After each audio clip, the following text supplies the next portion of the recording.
ఇక సంగారెడ్డి కోర్టులో జిల్లా ప్రధాన న్యాయమూర్తి జిల్లా న్యాయ సేవాధికారి సంస్థ చైర్మన్ జి భవానీ చంద్ర న్యాయమూర్తులతో సమావేశం నిర్వహించారు.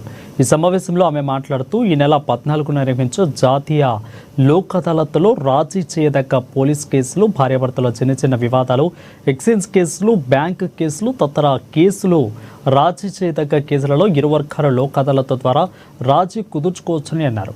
క్షణిక వయసులో ఇరు వర్గాలు చిన్న చిన్న తగాదాలు పడి కేసులు నమోదు జరిగే కోర్టు చుట్టూ తిరుగుతూ తమ విలువైన సమయాన్ని వృధా చేసుకోకుండా కోర్టులో తమ ఉన్న కేసులను రాజీ చేసుకుని సామరస్యంగా స్నేహభావంతో కలిసిమెలిసి ఉండాలని అన్నారు. న్యాయవాదులు అందరూ సహకారం అందించి లోక్ అదాలత్ని విజయవంతం చేయాలని, కక్షిదారులకు పెద్ద మొత్తంలో నష్టపరిహారం అంచెల కేసులు పరిష్కరించుకోవాలని తెలిపారు.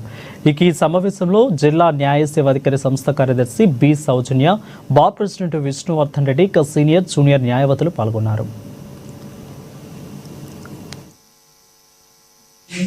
ఆఫీసర్స్ ఎంత హార్డ్ వర్క్ చేసినాము, ఇంతగా డిస్పోజల్ ఇచ్చినా కూడా కొంచెం ఇటువంటి వారికి ప్రతి ఒక్కరికి కూడా మాట్లాడిన వచ్చినటువంటి పార్టీని మోటివేట్ చేసి ఫ్యామిలీ మెంబర్స్ వల్ల ఎక్కువగా అవుతున్నాయి.